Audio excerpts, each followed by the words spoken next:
What is it about addiction that makes people lose their minds? For instance, we have the gambling addictions.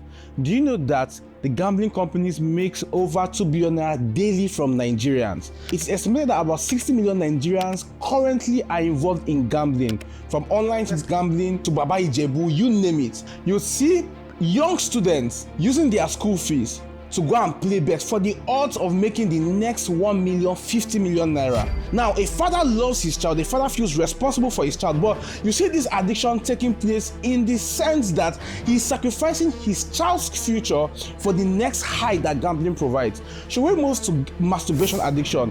It is estimated that 66% of men are currently stuck in it, while about 33% of women are currently stuck in it. I mean, what is it about that addiction that causes so much shame, but you can't just shy away from?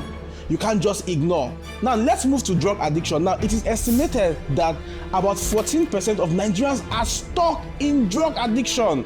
Now the average for any given country is about 5%, which means that on average, Nigerians are twice more likely to struggle from drug addiction than any other country. In drug addiction, you see people selling all that they have just to get the next high. You see families squabbling because you have one black sheep somewhere that is trying to destroy his life. He can see the obvious destruction, but he can't just help himself walking right into that trap. What is it about addiction that gets people stuck? That's what we're going to be focused on today. So stay tuned with me. Thank you. Hello, my name is Victor Akan, and I'd like to welcome you to my Breath of Hope podcast. Now, in here, expect life-transforming content, from freedom from addictions to fulfillment and a sense of purpose if you're struggling with depression. This is a wholesome space, a safe space for you, a space where you get to feel like you can have your questions being answered, you can have life-nourishing content. And today, we're going to be providing you with another life-nourishing content, just as our intro stated. Today is going to be about the series of addiction and, just understanding how addiction works. Now, I started with a couple of examples, give, scenario, cases, and I spoke about how addiction plays out generally. We are going to be talking about 3 major things that is required for addiction to thrive, okay? Now, these are the reasons why a person can get addicted to something. If a person has an issue with either of these 3 areas, they will definitely get addicted. Now, number 1 is survival. Number 2 is identity. Number 3 is purpose. Now, you'll be wondering, what do you mean? Survival, identity, purpose. If a person feels like he isn't living, if a person feels dead on the inside, he's likely to get addicted. If a person has a low sense of identity, he's likely to get addicted, he or she. If a person has a low view on purpose or doesn't feel like he's living purposefully, he or she is likely to get addicted. I'll explain what all of these 3 things mean. Let's start with the first, survival. Now, no brainer, what is survival? Survival just indicates that a person has the need to survive. In Maslow's hierarchy of needs, you have different hierarchies of a man's need. For instance, you're not thinking about loving and trying to strangle you to death, right? Choke you. You don't think that, oh, I'm in love. You think, I need to survive. That's the most basic need. After you feel the need to, okay, you can breathe well, all of those things, okay, I'm living, I need shelter, I need to clothe myself, okay, still under like you having the need to survive, but at a different level. After you have all of these basic needs, you don't feel like there's a threat to your life, you feel like you've eaten for the day, you feel like, okay, I have food for the next 1 week, you feel like, okay, I have clothes to wear, I have shelter. Next thing, I need to feel like I'm worth something, I need a sense of love, I need family, I need people who love me, things like that. When you've gotten to that level, the next stage is that you need to feel a sense of purpose. You need to feel like you have legacy. So you see a person who, has passed the stage of survival, has a family, and all of these things, but he's approaching the end of his life. He's going to die very soon. And then he's looking at his son, like, say, this boy is a very foolish boy, this boy don't carry up my name.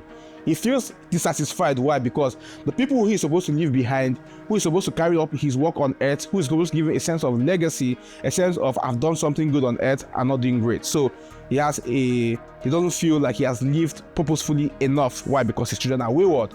So last stage is the stage of legacy, purpose, knowing that you're achieving something that counts, right, in the society and within your family unit. Survival. If there's a problem in the basic stage, and the goal of this content is to emphasize the need for a person to find the solution to his life in a wholesome manner. So from survival to identity to purpose, and I'll explain what that means. Let's start with survival. Every human being has the basic need to survive. How you would know is that even if you're suicidal, if I trick your head inside a bathtub, you still struggle to want to live, and that's because by nature your body's defense system is to struggle for life. Okay, now this means that if at any given point in time you are feeling dead inside, you're acting outside of how your body is designed to work, and it puts you in a vulnerable spot. A very practical example is a woman that sells akara. Let's say she works by day as a cleaner, works by night selling akara. Just because she's a single mother and she needs to ensure her children goes to school, she needs to ensure that her children can feed for the day. After a while, she begins to feel burnt out. She begins to feel stressed out. She begins to feel like she's dying on the inside. She's not necessarily suffering depression, but the daily routine and the stress and all of the effects on her body system is beginning to take a toll on her. So guess what she turns to? She begins to go and get all these 200 naira sachet gin, just drink here and there, just to feel that burn inside. Why? Because it makes her feel alive. So before you know it, she's addicted to that. She didn't necessarily actively go to search for it. What happened is that there was first a problem, how she felt on the inside. She felt like she was dying on the inside. She felt like there were too much responsibility and burdens on her. So she went to somewhere to search for closure. And that place she went to search for closure made her feel alive. And so guess what? That death trap became her safe space. So before she knew it, she became addicted. So this is how, when you just have the basic need to survive, you're dying on the inside, you can turn to certain addictions. Something can be a person who is struggling with suicidal thoughts. And so the person begins to now take pills and all of this things because it makes him feel happy. Now let's move to identity. Now identity just simply means that, okay, I don't feel like I'm worth much. I have a low valuation of myself. I'm the weird one out. Every other person in school seems cool. I'm the only person that seems like I'm the odd one out. So guess what happens? The day you get into university, after how many hours that your parents have been advising you don't do drugs, pay attention to studies, you just enter school, you meet some cool guys. They think that you're not cool, but you have the potential to be cool. If only you just puff one or two. Guess what you do? You begin to feel like, maybe if I can do what they do, I can feel like I'm finally cool. I can feel like I can be accepted. Because you don't accept yourself, because you don't think that you're good enough for acceptance. So guess what you do? You say, okay, let me give in to peer pressure. Which is why you notice in university that the guys who peer pressure really affected were guys who were very confident, who had a good valuation of themselves, and who did not need the validation from other people. But because you needed the validation from other people, you are willing to just try it out once or twice. And of course, because by association, you would want to do what they do, you now entered into that trap, that pit of addiction. And so you now got hooked on drugs. So you can see that two different scenarios, one on survival, the other one on identity, got hooked on the same thing, but for different reasons. One was, I just need to survive. I need to feel alive. The other one was, oh, I'm a loser. I need to feel like I'm not a loser anymore. And of course, over time, you realize that that necessarily didn't give you the solution to stop feeling like a loser. But that's just an example. And then, on the other part, you now have a person who struggles with purpose.